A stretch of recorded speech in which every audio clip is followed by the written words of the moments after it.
कोई बता सकता है क्या होता है कैपिटल स्ट्रक्चर? बताओ। डेट इक्विटी रेशियो मतलब एक कंपनी को अगर बिजनेस करना है, अगर किसी को भी बिजनेस करना है तो उसको क्या लगेगी? कैपिटल लगेगी, यानी कि फंड्स लगेंगे। क्या लगेंगे? फंड्स। अब फंड्स इकट्ठे करने के दो तीन तरीके होते हैं। फंड्स इकट्ठे करने क्या होते हैं? दो तीन तरीके, या तो डेट उठा लो, या तो इक्विटी उठा लो, या तो प्रेफरेंस उठा लो, कुछ भी उठा सकते हो। हाँ, इक्विटी और प्रेफरेंस को मैं अभी एक साथ रखूं तो मैं बोल सकता हूं या तो डेट उठा लो, या तो क्या उठा लो? इक्विटी उठा लो। क्या बात समझ में आ रही है? तो एक फर्म, दो फर्म है ए और बी, दोनों सेम बिजनेस करते हैं, दोनों सेम प्रॉफिट कमाते हैं, लेकिन प्रॉफिटेबिलिटी दोनों की डिफरेंट आएगी, दोनों का रिस्क अलग आएगा। क्यों? क्योंकि एक का कैपिटल स्ट्रक्चर कुछ और होगा, एक का कैपिटल स्ट्रक्चर कुछ और होगा। कुछ कुछ टर्मिनोलॉजी बता देता हूं। एक कंपनी है जिसके पास सिर्फ इक्विटी है, डेट है ही नहीं, कर्जा उसने आज तक लिया ही नहीं, खुद के पैसों से ही पूरा काम किया हुआ है, फुल 100% क्या है? इक्विटी है। दूसरी कंपनी क्या है? जिसके पास डेट भी है और इक्विटी भी है, थोड़ा डेट है, थोड़ा पैसा खुद लगाया है, थोड़ा पैसा मार्केट से लोन पे उठाया है, तो उसके पास कॉम्बिनेशन ऑफ बोथ है। कॉम्बिनेशन ऑफ बोथ है मतलब कॉम्बिनेशन ऑफ, सुन रहे हो? Combination of debt and equity है। इसको क्या बोलते हैं? जो कॉम्बिनेशन, जिसके पास डेट है ना, उसको बोलते हैं लेवर्ड फर्म। क्या बोलते हैं? Levered firm. उनके पास लिवरेज है। क्या है? लिवरेज। लिवरेज वर्ड का मतलब हम आगे चल के डिटेल में समझेंगे, अभी बस नाम समझ लो कि ये जो फर्म है ये कौन सी फर्म है? लिवरेज फर्म है। ठीक है क्या? तो अगर किसी कंपनी के पास सिर्फ डेट है तो वो कौन सी फर्म है? लिवर्ड फर्म। और दूसरी कंपनी जिसके पास क्या नहीं है? डेट नहीं है, सिर्फ इक्विटी इक्विटी, वो फर्म कौन सी कहलाएगी? Unlevered firm. कौन सी फर्म कहलाएगी? Unlevered firm. पहले अपन बेसिक थ्योरी पढ़ते हैं, ये मैं एकदम बेसिक वाली थ्योरी नहीं पढ़ा हूं। डेफिनेशन ऑफ कैपिटल स्ट्रक्चर आप खुद पढ़ लेंगे एक बार। मैं सीधे टाइप्स ऑफ कैपिटल स्ट्रक्चर में आ रहा हूं। क्या में आ रहा हूं बेटा? टाइप्स ऑफ कैपिटल स्ट्रक्चर में आ जाओ, देख लो एक सेकेंड ना। टाइप्स ऑफ कैपिटल स्ट्रक्चर में कौन कौन से कैपिटल स्ट्रक्चर होते हैं आपके? एक होता है आपका हॉरिजॉन्टल कैपिटल स्ट्रक्चर। एक आपका क्या होता है बेटा? Horizontal capital structure. और दूसरा आपका क्या होता है बेटा? Vertical capital structure. सुन रहे हो क्या? एक होता है हॉरिजॉन्टल और एक होता है वर्टिकल। हॉरिजॉन्टल कैपिटल मतलब अनलिवर्ड फर्म, जिसके पास जीरो डेट होता है। क्या होता है? Zero debt. वो अभी पैसा उठाया, इक्विटी, और पैसे की जरूरत है और इक्विटी, और पैसे की जरूरत है और इक्विटी। वो इक्विटी के ऊपर डेट का भार नहीं दे रहा है, वो क्या करते जा रहा है? इक्विटी ही बढ़ाता जा रहा है। मुझे बताओ ज्यादा इक्विटी लेने के क्या फायदे और क्या नुकसान? पहली बात तो डेट नहीं दे, डेट नहीं होगा हमारे पास, फर्म के पास डेट नहीं होगा तो फर्म का क्या है फायदा है? क्या फायदा है? फिक्स इंटरेस्ट नहीं देना। अगर प्रॉफिट है तो डिविडेंड देना है, नहीं है तो कुछ नहीं देना। क्या बात समझ में आई? तो फायदा क्या है कि यार बिल्कुल भी कर्जा नहीं है, कुछ भी ब्याज देना कंपलसरी नहीं है, कमाया तो डिविडेंड बांटेंगे, नहीं कमाया तो डिविडेंड नहीं बांटे। अगर इतना ही अच्छा है इक्विटी तो लोग डेट लेते ही क्यों है? और आमतौर में तो क्या होता है? आमतौर में तो क्या होता है कि भैया इक्विटी कम रहती है और डेट ज्यादा होता है। हम पढ़ते हैं ना डेट इक्विटी रेशियो 2:1 रेशियो में डेट डबल होता है इक्विटी का। तो ऐसा क्यों होता है कि इक्विटी के साथ डेट लिया जाता है? डिसीजन मेकिंग में दिक्कत जाती है। चलो ठीक है, ये तो बहुत दूर की बात हो गई। एक है ओनरशिप डाइल्यूट होती है ना? क्या बात समझ में आ रही है? आज मेरी कंपनी पूरी है, 100% शेयर है मेरे पास, 10% मैंने किसी और को इश्यू कर दिया, मेरे पास कितने बचे? 90%। फिर 10% किसी और को दिए, कितने बचे? 80%। मुझे बताओ कंपनी के पॉइंट ऑफ व्यू से क्या ज्यादा रिस्की है, डेट या इक्विटी? कंपनी के पॉइंट ऑफ व्यू से क्या ज्यादा रिस्की है, डेट या इक्विटी? सोचो सोचो। हाँ, किस पे डिपेंड करता है? नहीं तो वही तो, किस पे डिपेंड करता है? कंपनी के पॉइंट ऑफ व्यू से बेटा डेट ज्यादा रिस्की है। क्यों डेट ज्यादा रिस्की है? कंपनी है, बोलो हाँ या नहीं। अब कंपनी ने डेट इशू किया अगर, तो अगर वो प्रॉफिट कमाए चाहे ना कमाए उसको इंटरेस्ट देना ही पड़ेगा। अब उसको रिस्क है कि अगर वो नहीं कमा पाई प्रॉफिट तो उसके पास क्या हो जाएगा? डेट वाले आगे खड़े होकर मांग जाएंगे, उसका बिजनेस बंद होने का डर है, रिस्क है, लॉस का डर है। क्योंकि वो क्या, प्रॉफिट हो चाहे ना हो आपको इंटरेस्ट देना है, एक फिक्स कॉस्ट है, आपकी फिक्स कॉस्ट बड़ी है, आपके लॉस में जाने के चांसेस ज्यादा है। तो कंपनी के पॉइंट ऑफ व्यू से हमेशा क्या ज्यादा रिस्की रहेगा? डेट। और क्या कम रिस्की रहेगा? इक्विटी। क्या कम रिस्की रहेगा? इक्विटी। तो मैं यहां पे एक बार लिखना चाहता हूं, सुनो ध्यान से। कंपनी के व्यू से, किसके व्यू से? कंपनी के व्यू से क्या ज्यादा रिस्की है? Debt is more risky. As compare to equity. कोई डाउट है क्या? अब मुझे एक बार इन्वेस्टर के पॉइंट ऑफ व्यू से बताओ, इन्वेस्टर के पॉइंट ऑफ व्यू से क्या ज्यादा रिस्की है, डेट या इक्विटी? शेयर, मैं बंदा हूं, मैं पैसा लगा रहा हूं कहीं पे, एक ऑप्शन है किसी कंपनी में डेट लगाऊं और एक ऑप्शन है किसी कंपनी में इक्विटी लगाऊं, तो बताओ मेरे लिए क्या ज्यादा रिस्की रहेगा? इक्विटी लगाना। क्यों इक्विटी लगाना रिस्की रहेगा? मैं इन्वेस्टर हूं, डेट पे मुझे फिक्स्ड इंटरेस्ट मिलने का वादा है, मैं कंपनी प्रॉफिट कमाए चाहे नुकसान कमाए, मुझे तो इंटरेस्ट मिलेगा ही मिलेगा। तो मेरे लिए कौन कम रिस्की है? इन्वेस्टर के लिए कौन कम रिस्की है? डेट। समझ आ रहा है? और इन्वेस्टर के लिए क्या ज्यादा रिस्की है? इक्विटी। शेयर मार्केट में पैसा लगाना रिस्की है ना भैया, बड़ा घटा, डूब गई कंपनी, बंद हो गई, लॉस हो गया, पूरा पैसा डूब जाएगा। डिवेंचर या डेट लिया तो क्या है भैया, एसेट बेच के पैसा मिलेगा, पहले बात समझ में आ रही है? तो इसीलिए इन्वेस्टर के पॉइंट ऑफ व्यू से क्या रिस्की है? Equity is more risky. हाँ या ना फटाफट बोलो। मार्केट को समझना बहुत प्यार से कि बात समझ में आ रही, मजा आएगा तुमको। कंपनी है, कौन है? कंपनी। मुंडू डिएट को स्ट्रेट बैठो, अभी कुछ बिल्कुल पढ़ाई चल ही नहीं रही है, समझो बिल्कुल रियल वर्ल्ड को तुम समझ रहे हो, ठीक है? क्या कंपनी है, कंपनी के लिए क्या रिस्की है? डेट। तो कंपनी क्या, अगर कंपनी कम रिस्क लेना चाहती है तो कंपनी क्या इश्यू करना चाहेगी? इक्विटी। और इन्वेस्टर के लिए क्या कम रिस्की है? क्या कम रिस्की है? डेट। तो कंपनी अपना रिस्क कम करने के लिए क्या इश्यू करना चाह रही है? इक्विटी। और इन्वेस्टर क्या चाह रहा है? डेट। मार्केट के बीच में और इन्वेस्टर के बीच में क्या है? लड़ाई। कंपनी के बीच में और इन्वेस्टर के बीच में क्या है? लड़ाई। कंपनी कम रिस्क चाहती है, कंपनी क्या चाहती है? कम रिस्क। तो कंपनी क्या बोलेगी? भैया हम तो इक्विटी इशू करेंगे, कर्जा लेने का हमारा मूड नहीं है। और वही at the same point of time, investor क्या बोलेगा कि भैया मेरे को अभी रिस्क लेने का मूड नहीं है, तो मुझे क्या चाहिए? इक्विटी। अगर दोनों रिस्क एवर्स हैं, रिस्क एवर्स मतलब रिस्क को अवॉइड करने वाले, कंपनी भी और इन्वेस्टर भी, क्या कंपनी भी और इन्वेस्टर भी दोनों रिस्क से डरते हैं, तो मुझे बताओ क्या होगा? अगर दोनों लोग रिस्क से डरते हैं तो कंपनी क्या इशू करना चाहेगी? इक्विटी। और इन्वेस्टर क्या खरीदना चाहेगा? डेट। बात समझ में आ रही है? ऑपोजिट। हाँ या ना फटाफट बोलो। चलो, ये तो अभी हमने किसकी बात करी? रिस्क की। किसकी बात करी? रिस्क की। अभी 2 मिनट सुनना बस मेरे लिए।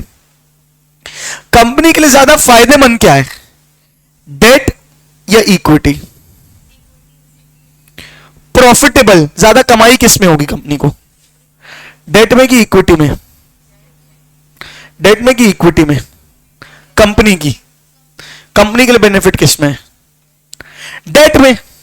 कंपनी के लिए किस में बेनिफिट है? डेट में। क्यों? पहली चीज, एक तो फिक्स्ड इंटरेस्ट देना है, मैंने तुमसे कर्जा लिया 10% का, कितने का? 10% का, कि तुमने मुझे जो पैसा दिया मैं उसमें तुमको कितना परसेंट प्रॉफिट दूंगा? 10%। सुन रहे हो? अब उस पैसा 1 करोड़ रुपए मैंने तो मार्केट से उठाया, 10% मुझे क्या देना है? इंटरेस्ट देना। अब मैं उससे, ऑब्वियस सी बात है, मैंने कर्जा लिया है तो मैं 10% से ज्यादा ही कमाने वाला हूं। अब मैं उससे कमाऊंगा 25%, तुमको दूंगा कितना परसेंट? 10%। बाकी 15% मेरे पास बच गया, कंपनी के पास, जो शेयर होल्डर्स को मिलेगा। कंपनी मतलब शेयर होल्डर्स ना बेटा, कंपनी कौन है? शेयर होल्डर्स से बनी है, बात समझ में? तो कंपनी के लिए शेयर होल्डर अगर सोचेगा तो उसके लिए फायदा क्या है कि भैया और इक्विटी इशू मत करो। क्या इशू करो? डेट। क्यों डेट इशू करो? क्योंकि और डेट इशू करोगे तो इंटरेस्ट तो देना पड़ेगा, कोई बात नहीं, लेकिन उससे ज्यादा प्रॉफिट कमाओगे तो क्या होगा? हमको ज्यादा प्रॉफिट मिलेगा। अगर मान के चलो वही इक्विटी लेता 1 करोड़ की, 25% कमाता, तो पूरा 25% किस में बचता? सारे इक्विटी शेयर होल्डर्स में। एग्जिस्टिंग शेयर होल्डर्स को कोई फायदा नहीं हो पाता। सोच पा रहे हो मेरे साथ? पक्का? तो इसीलिए बोला जाता है कि कंपनी के लिए रिस्की अगर डेट है तो रिवॉर्डिंग भी क्या है, या रिटर्न भी किस में है? डेट में। बात समझ में आ रही है? अच्छा, इक्विटी शेयर होल्डर के लिए क्या फायदा, क्या रिस्की है? इक्विटी। क्या रिस्की है? इक्विटी। तो शेयर होल्डर को प्रॉफिट भी ज्यादा किस में मिलेगा? इक्विटी में। क्यों? क्योंकि जितनी मुश्किल, डेट में तो 10% फिक्स है, लेकिन कंपनी में किसी रिलायंस शेयर में पैसा लगाया, बढ़ गया तो कहो 25%, 100%, 250% रिटर्न भी कमा सकते हैं। बात समझ में आ रही है? तो यहां पे भी रिटर्न किस में ज्यादा है? इक्विटी में। याद रखना बेटा, फाइनेंस का नहीं, पूरी दुनिया का नियम है। किसका? पूरी दुनिया का नियम है। Higher the risk, higher the return. पूरे दुनिया में किसी भी एरिया में कहीं पे भी तुम लगा दो, तुम यही देखोगे कि higher the risk higher the return, lower the risk lower the return. तुम सीएस करने आए, बोलो हाँ, क्या रिस्क है इसमें?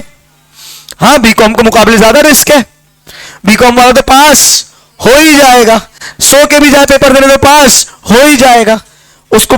हाँ बिल्कुल, 100 के भी जाएगा तो पास हो जाएगा। तो उसको कोई रिस्क है क्या फेल होने का? नहीं। किसी को बीकॉम में फेल होते हुए देखा है क्या? नहीं। क्या सीएस में फेल होने का रिस्क है? हाँ, लेकिन बनने के बाद रिटर्न भी क्या है? ज्यादा। अरे higher the risk higher the return. Life में कहीं भी किसी भी दुनिया में चले जाओ, तुम किसी भी एरिया में चले जाओ, जितना रिस्क लोगे उतना रिटर्न मिलेगा। बात समझ में आ रही है? कम रिस्क लोगे से सबसे अच्छी क्या? सरकारी नौकरी। सबसे अच्छी क्या? सरकारी। बोलते ना लोग यार सरकारी नौकरी सबसे अच्छी। क्यों सबसे अच्छी? क्योंकि वहां कोई नौकरी से आपको निकाल नहीं सकता, कोई आपको भगा नहीं सकता। लेकिन एक बार आज की डेट में सरकारी नौकरी की सैलरी और प्राइवेट सैलरी को एक बार कंपेयर कर लेना, जमीन आसमान का फर्क है। क्या बात समझ में आ रही है? एक सरकारी की नौकरी अगर 50,000 70,000 होगी सैलरी महीने की, तो वही एक प्राइवेट वाला 2 लाख 2.5 लाख 3 लाख रुपए महीना पीट रहा होगा। बात समझ में आ रही है? सेम स्किल सेट की बात कर रहा हूं मैं यहां पे। हाँ या ना फटाफट बोलो। तो वहां पे क्या है? रिस्क ज्यादा है, निकाला जा सकता है, जॉब सिक्योरिटी नहीं है, काम ज्यादा है। यहां सेफ है, कोई आपको निकाल नहीं सकता, बिल्कुल आराम से जिंदगी चलेगी। लेकिन यहां पे रिटर्न भी क्या है? कम है। भैया जितनी सैलरी मिल रही है उसमें खुश रहो, स्विच नहीं कर सकते। एक बार सरकारी नौकरी मिल गई तो मिल गई, बैठे हैं, अब नौकरी बदलता नहीं है इंसान। वहीं यहां पे क्या है? एक प्राइवेट कंपनी नहीं दे रही, दूसरे में जाएंगे, दूसरे नहीं दे रही, तीसरी एमएनसी में जाएंगे, स्विच कर करके अपने पैकेज को क्या करेंगे? बढ़ाएंगे। यहां पे रिस्क ज्यादा है तो रिटर्न भी ज्यादा है। पूरे फाइनेंस में तो चलता ही चलता है, हायर द रिस्क। एक शेयर होल्डर के पास 2 ऑप्शन है, या तो वो किसी कंपनी का डेट खरीदे या तो किसी कंपनी का इक्विटी खरीदे। उसको डर किस में लगेगा? इक्विटी में। क्यों? क्योंकि हो सकता है पैसा डूब जाए, हो सकता है कंपनी प्रॉफिट ना कमाए। डिवेंचर में, डेट में फिक्स है, 8% वाला खरीदा है तो 8% मिलेगा, 10% वाला खरीदा है तो 10% वाला मिलेगा। क्या बात समझ में आ रही है? लेकिन रिटर्न भी क्या मिलेगा? ज्यादा। फिर अगर शेयर में कमाएगा तो जोरदार कमाएगा, है ना, उसमें कोई फिर लिमिट नहीं है। सबसे सेफ क्या होता है इन्वेस्टमेंट के लिए? एफडी। सबसे सेफ क्या होता है? एफडी। लेकिन एफडी का रिटर्न कितना होता है? 6%, 6%, 7%, 8% मैक्स। क्या बात समझ में आ रही है? वो भी एफडी के अलग अलग कंपनी के अलग अलग एफडी, मैक्सिमम 6-6.5% है, अभी बढ़ गए तो 7% तक पहुंच गए। क्या बात समझ में आ रही है? वही स्टॉक मार्केट में कोई लंबे समय के लिए इन्वेस्ट करे तो मिनिमम कितना कमाता है? 12-15% मिनिमम, और स्काई इज द लिमिट। फिर तो क्या बात समझ में आ रही है? आप कहो 2 साल में पैसा डबल कर लो अपना, कोई गारंटी वाली बात नहीं है। अगर आपने सही टाइम पे सही इन्वेस्ट किया तो। लोगों ने जब कोविड आया था, जब क्या मैंने दिखाया था शायद से एक बार तुम लोग को शेयर मार्केट, क्या बात समझ में आ रही है? कोविड जब ग्राफ दिखाया था, कोविड आया था तो लोगों ने कर्जा ले लेके स्टॉक मार्केट में पैसे लगाए, जो थोड़ा भी स्टॉक मार्केट को समझता था। बोलते हैं जिंदगी में 2 या 3 बार ही मौका मिलता है जब स्टॉक मार्केट इतना गिरता है और पैसा कमाने का मौका मिलता है। ऐसे 2 ही 3 इंसिडेंट आते हैं 10-20 सालों में, और यहां 10 सालों में 2 बार आ गए। एक बार 2008 में आया था, अभी एक बार 20 में आया था कोविड के टाइम में। कोविड के बाद भी एक बार मार्केट गिरा और फिर बहुत ज्यादा उठा। तो अब ऐसे मौके मिलते हैं तो लोगों ने कर्जा लिया, मतलब मैं, मेरे रिलेटिव में, उन्होंने तो प्रॉपर हाउस लोन, घर को गिरवी रख के लोन लिया, 15 लाख रुपए लगा दिए, 4-6 महीने पैसा डबल हो गया, पैसे लौटा दिए। क्या बात समझ में आ रही है? लेकिन हाँ, फिर अपने एनालिसिस में इतना बेनिफिट आपको पता होना चाहिए, आपको स्टॉक मार्केट की उतनी नॉलेज होनी चाहिए। मतलब घर भी चला गया पता पड़ा, कोई गारंटी है क्या? है ना? तो उतना आपके पास नॉलेज होना चाहिए। हाँ या ना फटाफट बोलो। नहीं आया तो कंपनी के पॉइंट ऑफ व्यू से ये एक बार लिख लो कहीं पे, बार बार आएगा, क्योंकि कंपनी के पॉइंट ऑफ व्यू से what is more risky? Debt. अरे कंपनी के point what is more risky? Debt. और कंपनी में ज्यादा प्रॉफिटेबल भी क्या है? डेट। इन्वेस्टर के पॉइंट ऑफ व्यू से what is more risky? Equity. और रिटर्न भी बेटर क्या है? इक्विटी। ठीक है क्या? और नीचे लिख दो higher the risk higher the return. Please इसको लिख लो अच्छे से। आइडल रेशो 2:1 सिर्फ रेशो में बना दिया गया है, ऐसा कोई नियम नहीं है कि एकदम 2:1 ही रखना है। कोई कंपनी तुमको जरूरी नहीं है 2:1 में ही। ये इंडस्ट्री प्रैक्टिस हम रेशियोज पढ़ते समय बोल देते हैं। क्या बात समझ में आ रही है? फाइनेंस की दुनिया में ऐसा नहीं माना जाता कि 2:1 ही आइडल रेशियो है। आई बात समझ में?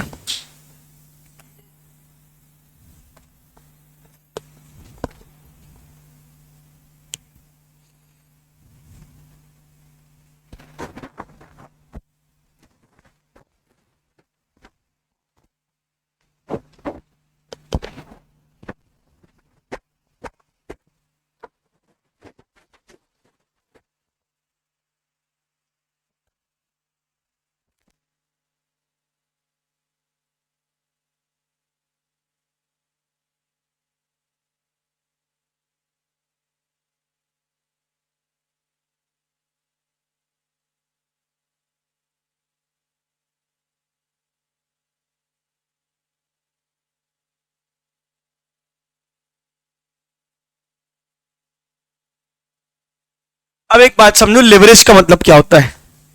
डेट के कारण एक कंपनी जिसके पास जीरो डेट है, दूसरी कंपनी जिसके पास डेट है, डेट के कारण एक एक्स्ट्रा रिस्क आपके पास आता है। डेट के कारण आपके पास क्या आता है, एक एक्स्ट्रा रिस्क और एक एक्स्ट्रा रिटर्न भी आता है, और एक एक्स्ट्रा रिटर्न भी आता है। आओ मैं थोड़ा सा तुमको समझाता हूं, ये आगे कभी ना कभी तो मुझे समझाना ही है, तो मैं आपको समझाता हूं। देखो ध्यान से, क्या है, दो कंपनीज है, उसके लिए मेरा पेन चलना जरूरी होता है, ठीक है, क्या पेन नहीं चल रहा है, ठीक है, तो 2 मिनट पहले अपन रीड कर लेते हैं फिर समझते हैं, ठीक है। हॉरिजॉन्टल कैपिटल स्ट्रक्चर में क्या बोला है कि जीरो डेट है, क्या है, जीरो डेट। अगर उसको ध्यान से पढ़ोगे, यहां पे पूरा पैसा इक्विटी का ही लगा जा रहा है। यहां लिखा है expansion of the firm takes place in, कौन सा मैनर लिखा है मेरे को दिख नहीं रहा, लैटरल मैनर, मतलब कि हॉरिजॉन्टली। क्या बात समझ में आ रही है, तो इक्विटी और रिटेन थ्रू इक्विटी और retained earnings only. The absence of debt results in lack of financial leverage. Lack of financial leverage को अंडरलाइन कर लो।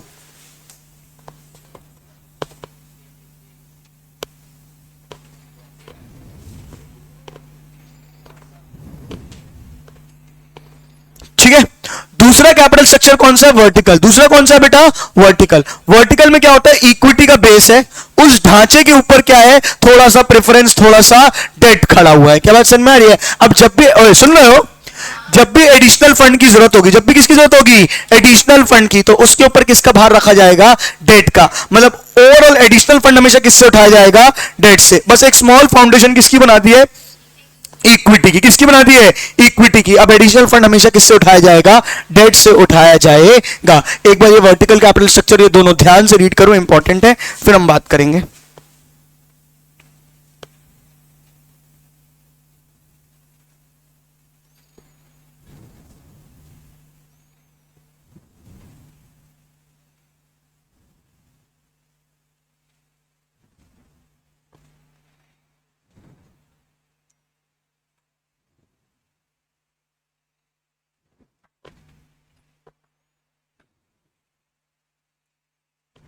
ध्यान से पढ़ना।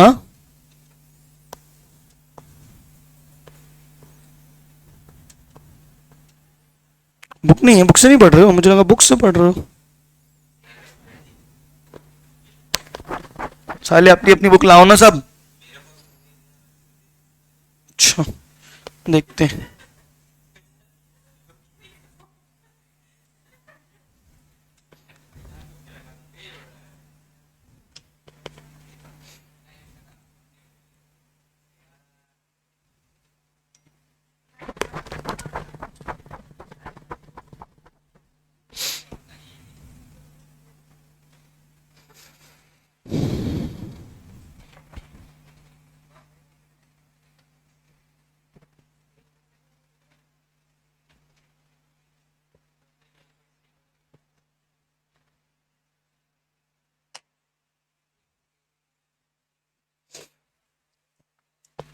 हो गया रीड, सही लिखा है सब।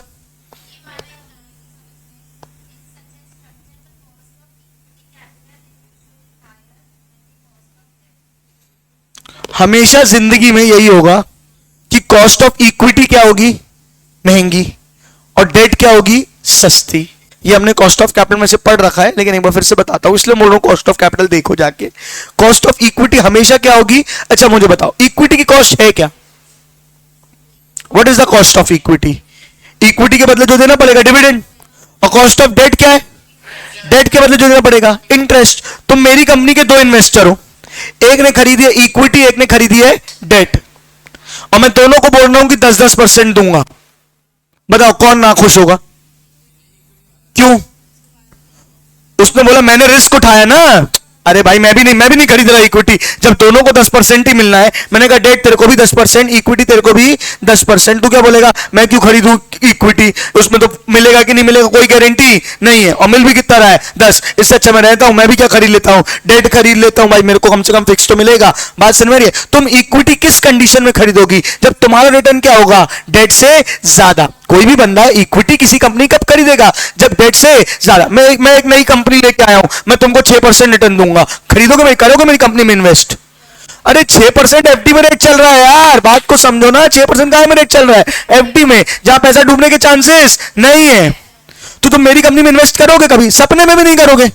अगर मैं तुमको लालच दूं बेटा मैं 15% तक दे सकता हूं, बहुत बढ़िया कंपनी है मेरी, बहुत बेहतरीन कंपनी है, 15% दे सकता हूं, लेकिन कोई गारंटी नहीं है, तो अब ये रिस्क एवर्स इंसान है। रिस्क एवर्स इंसान है मतलब ये रिस्क लेना नहीं चाहता। बोले भैया मेरा पैसा डूब जाएगा, मैं तो एफडी में लगा रहा 6%। बोलो हाँ नहीं, मैंने बोला बड़े बड़े सुहाने वादे किए, अरे हमारी कंपनी ऐसी है, हमारी कंपनी वैसी है, हमारी कंपनी क्या बताएं कैसी है, कम से कम 15% रिटर्न तो देगी ही देगी, लेकिन गारंटी कुछ नहीं है। इसने बोला चलो रिस्क लेके देखते हैं। इसने लिस्ट लेके देखते हैं, कब बोला जब मैंने इसको 6 के बदले कितने ऑफर किए। मैं बोलूं मेरी बहुत भयंकर कंपनी है 6 दूंगा, तो भाई ऐसे 6 देगा, ऐसी कैसी भयंकर कंपनी है, एफडी का रिटर्न 6 चल रहा है, समझ रहे हो। तो इक्विटी हमेशा क्या चाहेगा, ज्यादा, और डेट हमेशा क्या चाहेगा, कम। क्यों डेट कम चाहेगा, क्योंकि वो रिस्क कम ले रहा है, higher the risk higher the return. ठीक है क्या, तो एक जगह कहीं पे भी नोट लिख लो, cost of equity is always higher than cost of debt. Cost of equity is always higher than cost of debt. बेटा जो बातें बता रहा हूं लिख लो ना बस, कहां ढूंढोगी उसको इतने पैराग्राफ के बीच में जो मेन मेन बातें हैं। Because equity is riskier for investor, riskier for investor than date.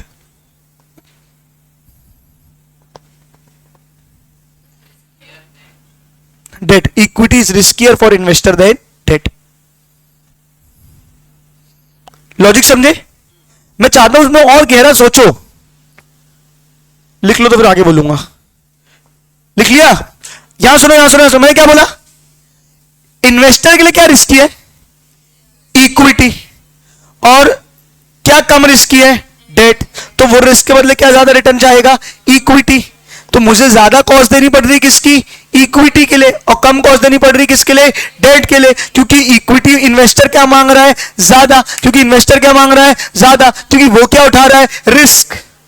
समझ रहे हो, तो वो रिस्क उठा रहा है तो उसको क्या चाहिए, हायर रिटर्न, उसको क्या चाहिए, हायर रिटर्न। अब इसको एक बार कंपनी के नजरिए से देखो, मेरे लिए क्या ज्यादा रिस्की है, डेट, और क्या कम रिस्की है, इक्विटी। क्योंकि मेरे लिए इक्विटी कम रिस्की है इसीलिए मैं उस पर ज्यादा खर्चा करने तैयार हूं। अरे यार मैं, क्योंकि मेरे लिए कम रिस्की है इसलिए मैं क्या हूं, कम खर्चा करने तैयार हूं। ये ज्यादा रिस्की है, इसको देना ही देना है, लपड़ा है मेरे सर पे, तो बोलो भाई तेरे को देना लपड़ा है, लेकिन मैं इसलिए 12 नहीं दूंगा, तेरे को कितना दूंगा, 6। हायर नहीं, higher risk higher the return, लेकिन higher the risk lower the cost. भाई तुम्हारे लिए रिटर्न, मेरे लिए क्या है, कॉस्ट। सोच पा रहे हो इतना, फिर से बोल रहा हूं, मैं कौन हूं, कंपनी, मैं कौन हूं, कंपनी, तुम कौन हो, इन्वेस्टर। मैं तुमको ब्याज दे रहा हूं, मैं तुमको क्या दे रहा हूं, ब्याज। तुम्हारे लिए क्या है, रिटर्न, मेरे लिए क्या है, कॉस्ट। नहीं सोच पा रहे हो, मैं तुमको ब्याज दे रहा हूं, मेरे लिए क्या है, मेरे लिए क्या है बेटा, कॉस्ट। तुम्हारे लिए क्या है, रिटर्न। तुम्हारे लिए डेट क्या है, कम रिस्की, और मेरे लिए डेट क्या है, ज्यादा रिस्की। मेरे लिए higher the risk higher the cost, higher the cost, क्योंकि डेट इज मोर कॉस्टली। अभी तो लिखा तुमने, हाँ यही लिखा ना, इक्विटी इज चीपर। पक्का समझ आया। और वही एट द सेम पॉइंट, मतलब बोलने का मतलब ये है, अगर तुम एक बार इन्वेस्टर बन के सोचो और एक बार क्या बन के सोचो, कंपनी। इन्वेस्टर बन के सोचो, higher the risk higher the return. Company के, इन्वेस्टर के लिए क्या रिस्क है, मैं ठूसा मार दूंगा। कंपनी के लिए क्या रिस्क है, इन्वेस्टर के लिए क्या रिस्की है, इक्विटी।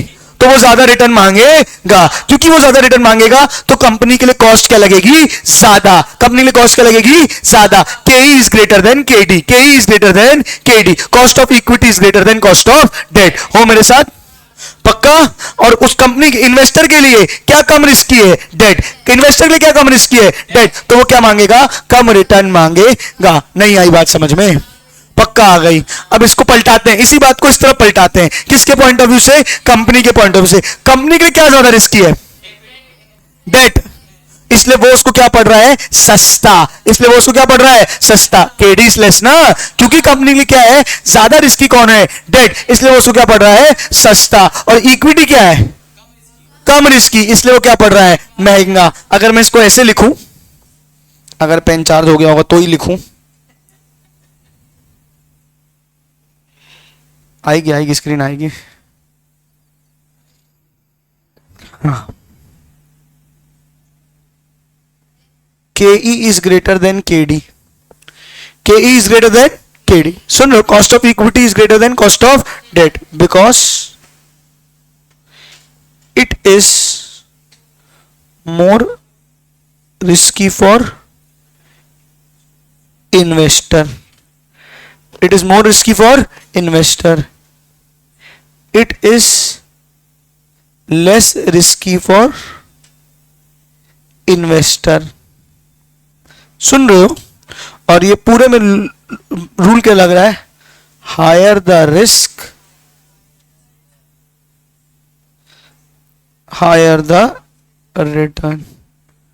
ये इन्वेस्टर के नजरियों से समझ रहे हो? समझ रहे हो? दूसरे आते हैं, आओ इसके बाद ही इसी के नीचे दूसरा एक्सप्लेनेशन देते हैं। के E is greater than K D.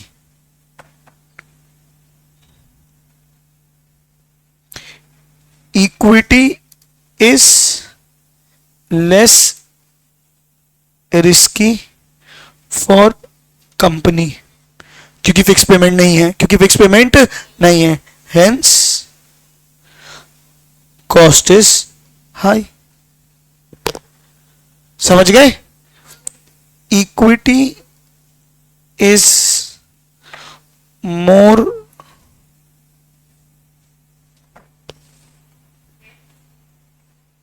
Risky for debt. ज्यादा रिस्क है कंपनी के लिए। क्या है? इक्विटी इज, सॉरी क्या लिख दिया अभी मैंने, equity is more risky for company. Company के लिए क्या रिस्की है? ऐसा तो डेट के पॉइंट ऑफ व्यू से लिखना है ना, sorry. Debt is more risky for company. Company के पॉइंट ऑफ व्यू से क्या ज्यादा रिस्की है? डेट। अब क्योंकि डेट ज्यादा रिस्की है, इट इज चीपर। केडी कम है ना, it is cheaper for company. आया क्या? ज्यादा ध्यान किस में देना? अगर कंफ्यूज हो रहे हो तो कंपनी के पॉइंट ऑफ व्यू से कम, इन्वेस्टर के पॉइंट ऑफ व्यू से अभी के लिए ज्यादा सोचो, तुमको धीरे धीरे खुद समझ में आ जाएगा। पर मुझे लगता है कंफ्यूजन वाली कोई बात नहीं है। हाँ या नहीं बोलो?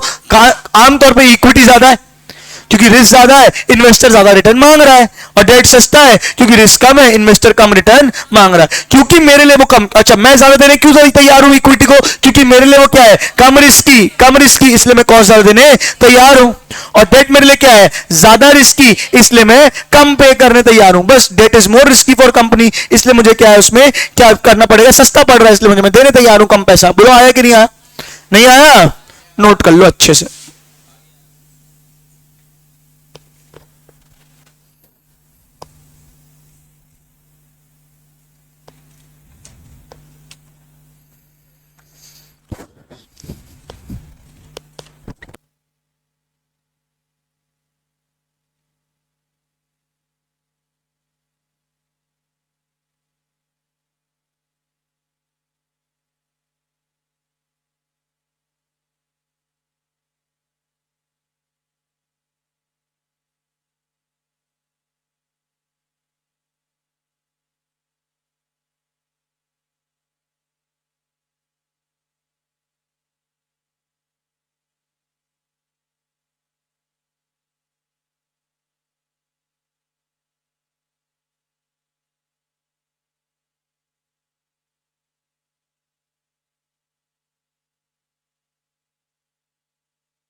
कौन सा कैपिटल स्ट्रक्चर है?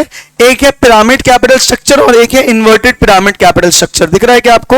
एक है पिरामिड शेप कैपिटल स्ट्रक्चर और दूसरा है inverted pyramid shape capital structure. दो प्रकार के हैं, एक एक करके अपन डिस्कस करते हैं। देखो पिरामिड के पिरामिड ऐसा होता है, दिख रहा है?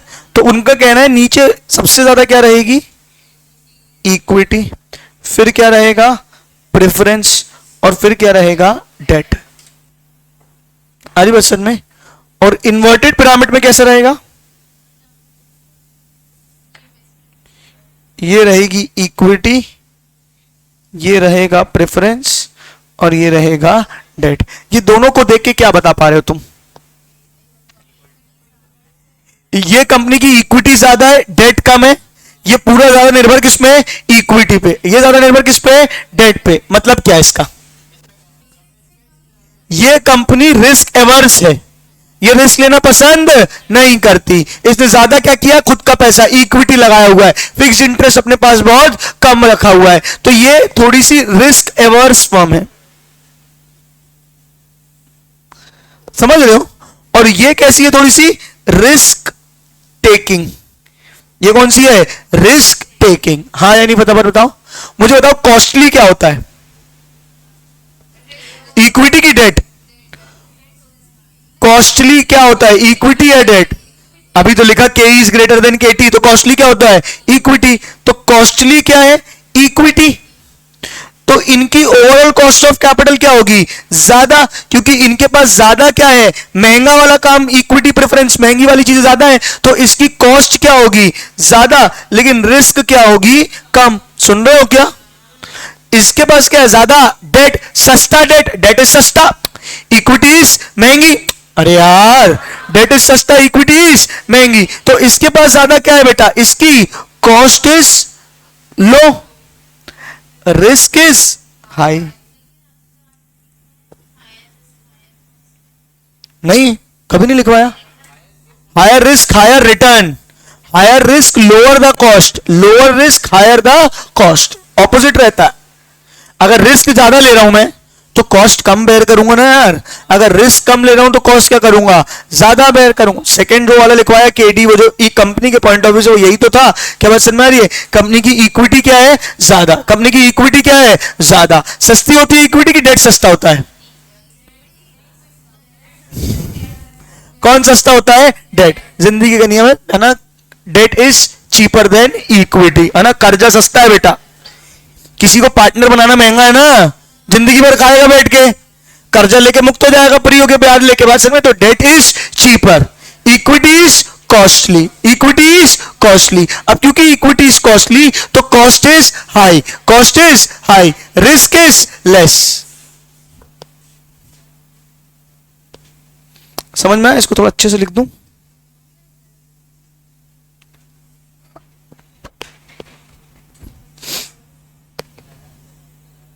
High cost less risk. ये क्या लिखा है? ये लिखा है कि इनका कॉस्ट ऑफ कैपिटल कम है। कॉस्ट ऑफ कैपिटल क्या है? कम है। क्यों कम है? क्योंकि इक्विटी सस्ती होती है और इनके पास ज्यादा क्या है? इक्विटी, सॉरी इक्विटी, इनकी sorry cost of capital, sorry sorry sorry, इनकी कॉस्ट ऑफ कैपिटल ज्यादा है। आई एम सॉरी, क्योंकि इक्विटी महंगी होती है और इनके पास क्या है? ज्यादा इक्विटी है, तो इसलिए कॉस्ट ऑफ कैपिटल ज्यादा है। ठीक है क्या? इनका रिस्क कम है, ये रिस्क एवर्स फर्म है। आरी बात समझ में? यहां पे क्या है? Cost is low, cost is low because debt is cheap. आया समझ में? बिल्कुल इत्मीनान से बना लो ऐसा अपने बाजू में पिरामिड और इन्वर्टेड पिरामिड, और दोनों को रीड करो। मैंने पढ़ा नहीं है, दोनों में सेम बात लिखी होनी चाहिए। ये रिस्क एवर्स है, रिस्क टेकिंग, या मोर रिस्की लिख दो ना।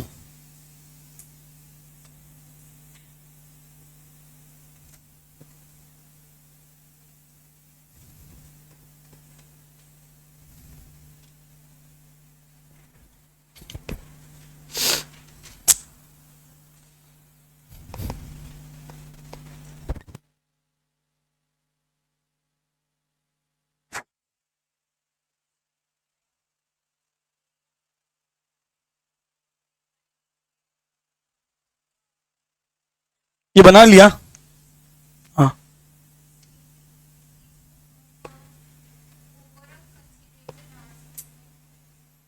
एक second,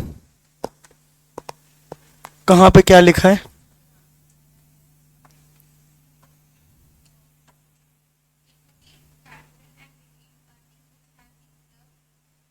float back into form over a considerable large period of time. हाँ, मतलब इक्विटी से जो प्रॉफिट कमाया उससे रिजर्व्स बनाया और रिजर्व्स को वापस से क्या लगा दिया?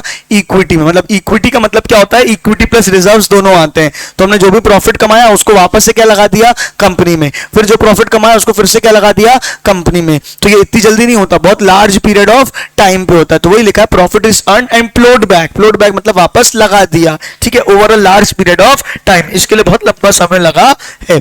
बेस ऑफ इक्विटी बनाने में टाइम लगता है। The cost of share capital, the cost of share capital and retained earnings of firm is usually lower than cost of debt.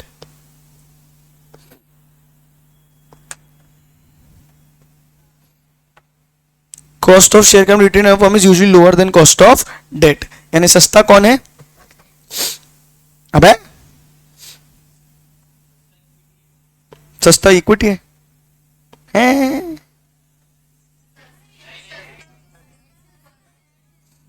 लेकिन लिखा इसने उल्टा है ना। This structure is risk conservative firm. नहीं नहीं, मैंने सही पढ़ा है, उसकी टेंशन मत लो तुम। एक सेकंड रुक जाओ।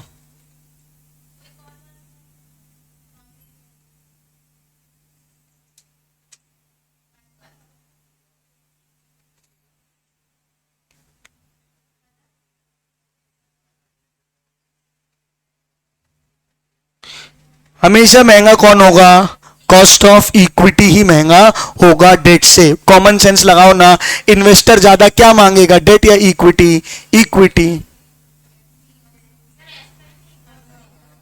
हाँ, कौन सा वाला देखना बेटा? पिरामिड वाला कि ये वाला? ये है लास्ट।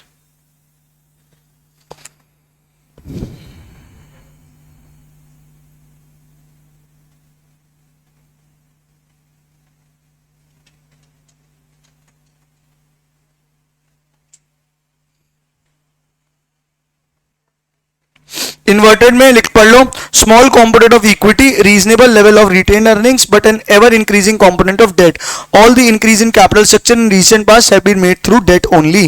दिस में due to shrinking of retained earnings on account of accumulated losses. Such capital structure is highly vulnerable to collapse. Obvious सी बात है, बताओ सीधा पिरामिड गिरेगा कि उल्टा पिरामिड गिरेगा? है ना? तो कौन है ऐसा? उल्टा पिरामिड। के बाद समझ में आ रही है? हायर रिस्की है, इसके गिरने के चांसेस ज्यादा है क्योंकि बेस पॉइंटेड है, ऊपर हैवी है। क्या बस इसके गिरने के चांसेस कम है, बेसिक। तभी तो पिरामिड और इन्वर्टेड पिरामिड नाम दिया है इसका। समझ गए? हाया ना बोलो। चलो आगे बात करते हैं। अब ये सिग्निफिकेंस ऑफ कैपिटल स्ट्रक्चर पढ़ लेते हैं। आओ, मतलब रिटेन अर्निंग्स मतलब क्या हुआ? डेट क्यों ज्यादा लिया? क्योंकि आपके पास रिजर्व्स नहीं है ज्यादा, आपको कंटिन्यू लॉसेस हो रहे थे, आपके पास रिजर्व्स है नहीं, तो आपके पास अल्टीमेटली क्या पोर्शन बच रहा है? या तो नया इक्विटी इशू करो या तो डेट, और आपने क्या इशू किया है? डेट। क्या बात समझ में? Shrinkage of retained earnings due to losses. आइए, सिग्निफिकेंस ऑफ कैपिटल स्ट्रक्चर। एक सेकंड रुक जाना ध्यान से, ठीक है क्या? मुंडू, इससे और क्लियरिटी आएगी तुमको। मुंडू डेट को स्ट्रेट बैठो। पहला क्या है? It reflects the firm strategy. अगर एक फर्म रिस्क लेने के बहुत तेज होगी तो वो क्या करेगी? More of debt and less of equity. हाँ, कोई रिस्क लेने की ताकत रखती होगी तो वो क्या करेगी? More of debt less of risky. कोई अगर ज्यादा रिस्क लेने की ताकत नहीं रखती होगी, बोलेंगे हम धीरे धीरे बढ़ेंगे, लेकिन किससे बढ़ेंगे? इक्विटी से। किससे बढ़ेंगे? इक्विटी से। बात समझ में आ रही है? तो मोरल ऑफ द स्टोरी क्या है? आप कैपिटल स्ट्रक्चर देख के ये बता सकते हो कि कौन सी फर्म की स्ट्रैटेजी क्या है। फर्म ज्यादा रिस्क लेना चाह रही है, फर्म कम risk. The capital structure represents the overall strategy of the firm. The strategy includes the pace of growth of the firm. अगर फर्म तेजी से भागना चाहती है तो उसको क्या लेना पड़ेगा? डेट। क्यों? जल्दी से मिल जाएगा। क्या बात समझ? फटाफट वो ग्रो कर पाएंगे, ठीक है क्या? अगर पेस ऑफ ग्रोथ तेज है तो डेट लेगी। In case firm wants to grow at a faster pace, it would require to incorporate debt in the capital structure to a greater extent. Further, in case of growth through acquisitions और the inorganic mode of growth as it is called, the firm would financial leverage is an important funding in the acquisition. अगर firm क्या करना चाहती है, inorganically grow करना चाहती है। Organically मतलब धंधा कर करके ग्रो करना, इनऑर्गेनिकली मतलब एक्वायर कर लेना किसी को। क्या बात समझ में आ रही है भैया? फेसबुक को बड़ा होना था, उसने देखा इंस्टाग्राम आ रहा है, इंस्टाग्राम खरीद लिया। फेसबुक आ रहा है, फेसबुक को खरीद लिया। जितनी बड़ी बड़ी कंपनी आप क्या करना चाहते हो, एक्विजिशन करके ग्रो करना चाहते हो, तो उसके लिए आपको क्या लगेगा, पैसा। और वो किससे आ पाएगा, डेट से। फास्ट पेस चाहिए, मर्जर्स एंड एक्विजिशंस करने हैं, इनऑर्गेनिक ग्रोथ चाहिए, फटाफट बड़ा होना है, तो तुमको कर्जा उठाना पड़ेगा। ठीक है क्या? सिर्फ इक्विटी के दम पे दुनिया में नहीं चल सकते आप। हाँ या ना फटाफट बोलो। नहीं आया कि आया? इक्विटी धीरे धीरे होता है। क्या बात समझ में आ रही है? इक्विटी धीरे धीरे होता है। आपके पास पैसा आएगा, कमाओगे, फिर रिजर्व्स आएगा, फिर हर कोई आपकी कंपनी में इनिशियली पैसा लगाएगा क्या? जब तक आप बड़ी कंपनी नहीं बनोगे, हाई प्रॉफिट नहीं दिखाओगे, आप छोटी कंपनी हो, आप में कोई इक्विटी लगाने तैयार नहीं है, आप उसी पैसे को धीरे धीरे बढ़ाओगे। क्या बात समझ में आ रही है? वही आपके पास क्या होगा, डेट आएगा, कर्जा तो आपको मिल जाएगा आपके एसेट्स के दम पे, ले लो, उससे बड़ा कर लो, ग्रोथ कर लो। अडानी क्या है? अडानी का तुम अगर किसी दिन को पूरा पढ़ोगे ना एनालिसिस, पूरे कर्जे के डेट ट्रैप में है वो। उसने पूरे चक्कर भी घुमाया है कर्जे का, जिसके दम पे वो इतना बड़ा कंपनी बन पाया है। उसने कंपनी बनाई अडानी एंटरप्राइजेस, शायद से मैंने बताया था, CHEET बताया था क्या? एक कंपनी बनाई अडानी एंटरप्राइजेस, उसको बड़ा कर लिया, उसके शेयर को गिरवी रख के लोन लिया। शेयर्स को गिरवी रख के आप लोन ले सकते हो, ठीक है क्या? तो अब शेयर को गिरवी रख के क्या लिया, लोन लिया। वो लोन उसने दे दिया अपनी दूसरी कंपनी को, अडानी ग्रीन्स को समझो। फिर वहां से उसने उस पैसे से क्या किया, दूसरी कंपनी को बढ़ाया। क्या बात समझ में आ रही है? अब दूसरी कंपनी के शेयर की वैल्यू बढ़ गई, अब इसको गिरवी रख के क्या किया, लोन दिया तीसरी कंपनी को। क्या बात समझ में आ रही है? ऐसे करके उसने क्या किया है, एक के शेयर दूसरे में गिरवी रख के इसको लोन, इसके शेयर गिरवी रख के उसको लोन, उसके शेयर गिरवी रख के उसको लोन। ऐसे उसने पूरा एक मायाजाल बिछाया है। फर्ज करो कि पहली कंपनी में लॉस हो गया, पहली कंपनी में लॉस हुआ, उसकी शेयर की वैल्यू गिरेगी, वो बैंक वाले उससे पैसा मांगेंगे, वो पैसा कहां लगा हुआ है, दूसरी कंपनी में, दूसरी कंपनी के शेयर मार्केट गिरेगा, उसके लॉस। ऐसे करते करते अभी तक थोड़े दिन पहले वो चौथे या कुछ नंबर पे था, और आज वो काफी नीचे आ चुका है पूरे वर्ल्ड रैंकिंग में। क्या बात समझ में आ रही है? क्योंकि वो आपस में क्या है, उसने एक डेट का स्ट्रक्चर बनाया हुआ है। इलीगली कुछ नहीं किया है उसने, कानूनों को कहीं तोड़फोड़ नहीं किया, लेकिन बहुत ज्यादा रिस्क लेके बिजनेस को बनाया है। हाँ या नहीं बताओ? आया समझ में? चलो देखते हैं उसके बाद। Indicator of risk profile of the firm बता ही दिया मैंने। अगर डेट ज्यादा है तो रिस्क ज्यादा है, डेट कम है तो रिस्क कम है। Tax management tool, tax management tool देखो अब क्या होता है।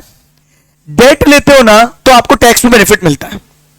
डेट लेते हो तो क्या मिलता है, टैक्स में बेनिफिट। याद है मैंने बताया था, इंटरेस्ट जो होता है वो क्या होता है, टैक्स डिडक्टेबल है ना। इंटरेस्ट होता है, क्या होता है, टैक्स डिडक्टेबल। मतलब आप इंटरेस्ट जो लेते हो उसको खर्चा मानते हो, खर्चा माइनस करते हो, तो आपको इनकम टैक्स क्या लगता है, कम लगता है। तो एक कंपनी जो सिर्फ इक्विटी के दम पे चल रही है, भले उसको जरूरत ना हो, रिस्क ना लेना हो, लेकिन कुछ ना कुछ डेट लो, कहीं ना कहीं आपको क्या मिलेगा, टैक्स में बेनिफिट मिलेगा। टैक्स मैनेजमेंट टूल की तरह काम करता है क्या बेटा, capital structure. Helps the brighten the image of the firm. अगर मान के चलो कंपनी की इक्विटी ज्यादा है, डिविडेंड ज्यादा है, डेट कम है, ज्यादा डिविडेंड प्रॉपर से दे रही है, खुद से पैसे कमा रही है, रिस्क नहीं है, तो उसकी इमेज क्या होती है, बेटर होती है। वहीं बहुत ज्यादा रिस्क लिया रखा है, इंटरेस्ट देना है, ठीक है, डर है कमाएंगे नहीं कमाएंगे, तो इमेज क्या होती है, थोड़ी सी डाउन होती है। तो इमेज पे भी फर्क पड़ता है कंपनी की on the basis of its capital structure. नहीं आया कि आया? टैक्स मैनेजमेंट क्या होता है, इंटरेस्ट जो होता है ना, आपने डेट लिया, आप इंटरेस्ट दोगे, वो इंटरेस्ट एक खर्चा है, वो इंटरेस्ट आप इनकम से खर्चा माइनस करोगे, EBIT minus interest, EBT minus tax. तो टैक्स कब माइनस हो रहा है, इंटरेस्ट के बाद, यानी इंटरेस्ट से आपका प्रॉफिट क्या होगा, कम, आपको टैक्स क्या लगेगा, कम। क्या बात समझ में आ रही है? तो इंटरेस्ट से आपको क्या मिलता है, डेट से आपको क्या मिलता है, टैक्स बेनिफिट मिलता है। क्या मिलता है, टैक्स बेनिफिट। तो it helps in capital structure, मतलब कैपिटल स्ट्रक्चर हेल्प करता है टैक्स मैनेजमेंट में। हाँ या ना बोलो? नहीं आया समझ? आ गया? अब ये पढ़ाने के लिए तो थोड़ा सा रुकना पड़ेगा। होमवर्क दूं थोड़ा सा?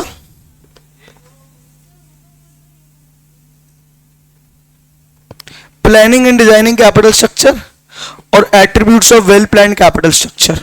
एक बार एक सेकंड रुको, मैं 2 मिनट पूछ के आ रहा हूं क्या सीन है। इतना रीड करो, मैं आया 2 मिनट में। ये वाला रीड करो, पहला वाला कौन सा, planning and designing of capital structure. अभी रीड कर लो, इजी है।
चलो हो गया, समझ में आए?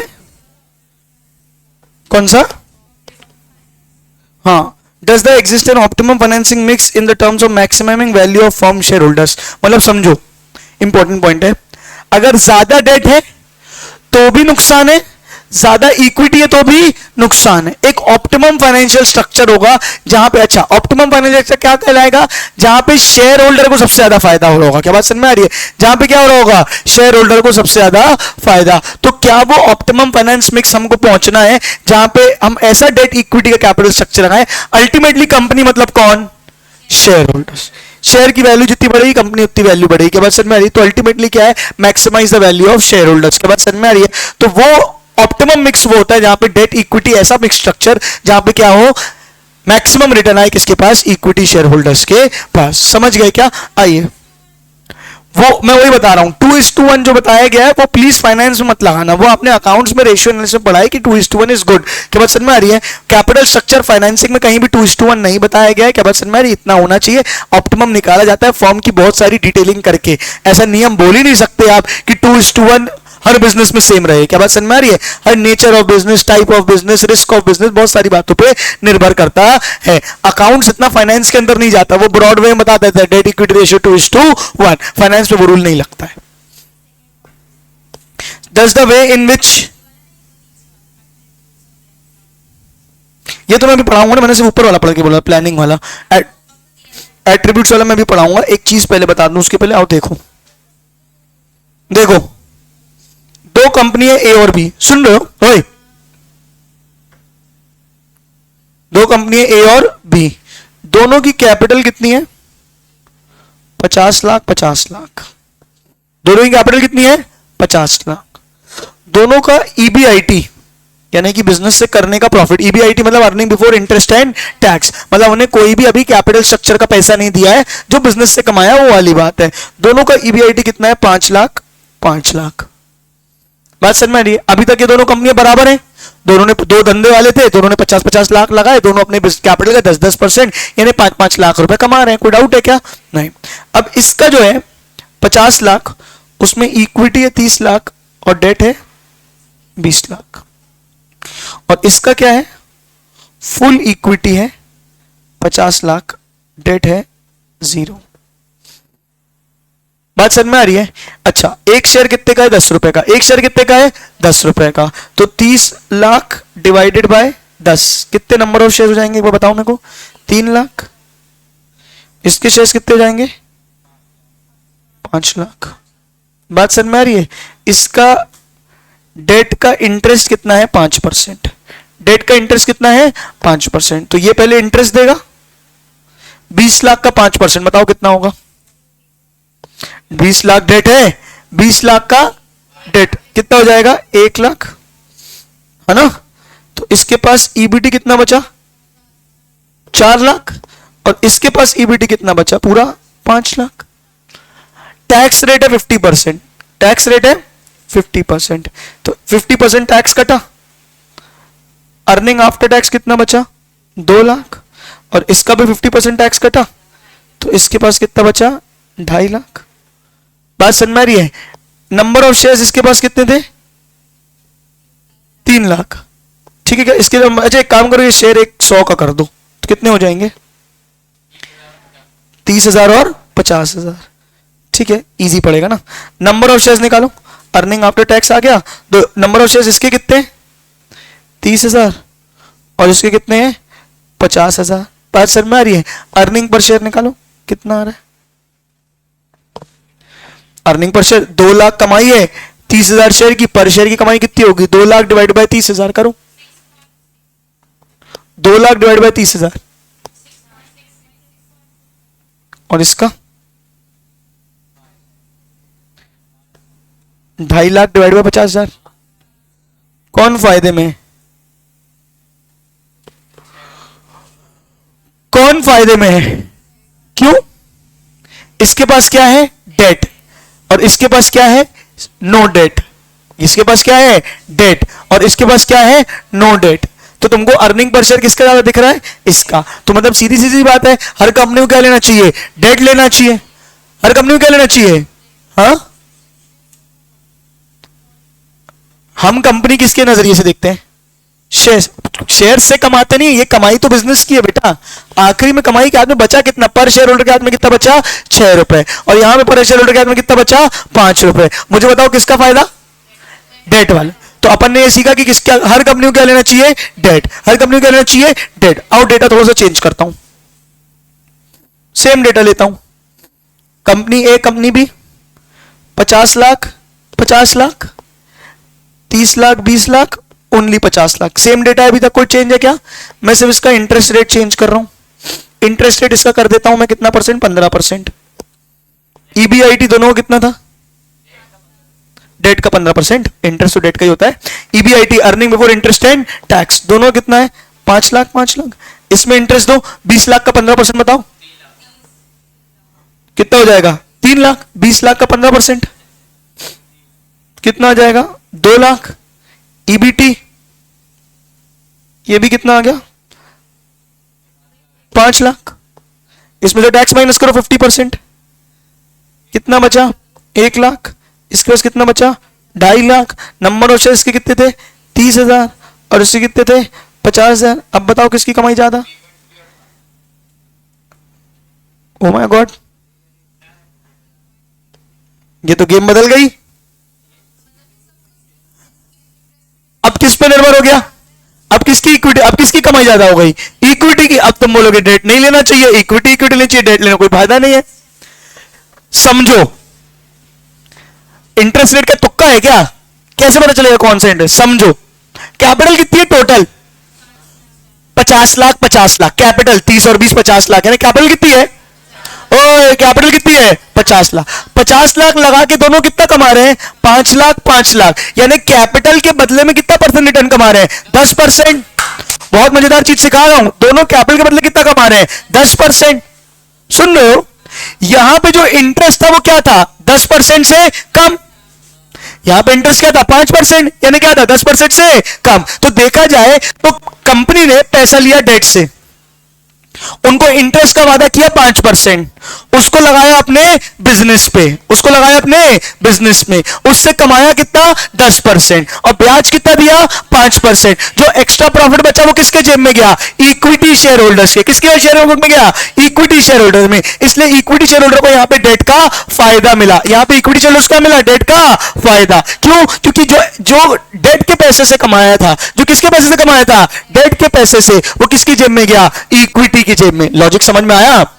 फिर से बोल रहा हूं, मैं अपने कैपिटल कितना परसेंट कमाता हूं? 10%। और डेट को दे कितना रहा हूं? 5%। तो जो एक्स्ट्रा 5% बचा वो तो शेयर होल्डर्स के हाथ में गया। शेयर होल्डर्स की क्या हो गई? एक्स्ट्रा कमाई। यहां तो पूरा ही शेयर होल्डर का तो सेम था। बोलो हाँ नहीं? अगले केस में मैंने इंटरेस्ट रेट कितना कर दिया? 15%। अब कैपिटल 50 लाख से कमा कितना रहे हो? 5 लाख। अरे 50 लाख से कमा कितना रहे हो? 5 लाख। और ब्याज कितना भर रहे हो? 15%। मतलब उनसे जो कैपिटल ली उससे तुमने कमाया 10% और ब्याज भरा 15%, यानी 5% का रिस्क जो 5% का क्या किसकी जेब से गया?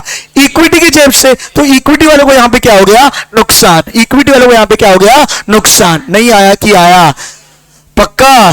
तो अगर ROI, return on investment, is greater then interest तो इक्विटी का फायदा है। ROI, रिटर्न ऑन इन्वेस्टमेंट, जितना आप कैपिटल से कमाते हो वो अगर इंटरेस्ट से क्या है? वो अगर इंटरेस्ट से क्या है? ज्यादा है, तो रिस्क की फर्म अच्छी, डेट अच्छा। लेकिन अगर ROI क्या हो गया? कम। किससे? इंटरेस्ट से। तो क्या है? लॉस। फिर से इक्विटी उठाओ। बोलो हाँ है नहीं? लेकिन ये ROI तो फिक्स नहीं रहता दुनिया में। अगर इतनी आसान कैलकुलेशन होती तो लोग शेयर मार्केट नहीं समझ के बैठ गए होते अभी तक। ROI तो फिक्स नहीं है। आप अपनी कैपिटल से कितना कमा पाओगे और कितना नहीं कमा पाओगे। ये तो मैं 5 डेटा बता रहा हूं। आज मैं तुमसे 50 लाख लेता हूं, कल मैं उससे 15% कमाऊंगा कि 25% की 5%, ये तो मार्केट सिनेरियोस पे डिपेंड करता है। हाँ या ना बोलो? मेरी दुकान धंधा चलेगा कि नहीं? हाँ या नहीं? और अगर चलेगा तो बहुत बढ़िया बात है, कोई टेंशन की बात नहीं है। नहीं समझे कि समझ गए? पूरा खेल किसका है? मैथ्स का। आई बात समझ में? मैथ्स मतलब कैलकुलेशंस का। हाँ या ना? फटाफट बोलो। अब ये फाइनेंस के अंदर मैं तुमको इतना डीप लेके जा सकता हूं कि तुमको एक्चुअली मैं दिखा दूंगी कोई ये कंपनी कैसे प्रॉफिट कमाती, कैसे शेयर होल्डर कमाते हैं, कैसे इन्वेस्ट करते। ठीक है बेटा? कोर्स कंप्लीट नहीं होगा। क्या बात समझ में आ रही है? पहले अपन इतना कर लें। ये भी मैंने एक्स्ट्रा ही बताया। ये समझ में आई? इसको बोलते हैं फाइनेंशियल लिवरेज। ये जो कॉन्सेप्ट है ना, इसको बोलते हैं फाइनेंशियल लिवरेज। आपको डेट के कारण क्या मिला यहां पे? बेनिफिट।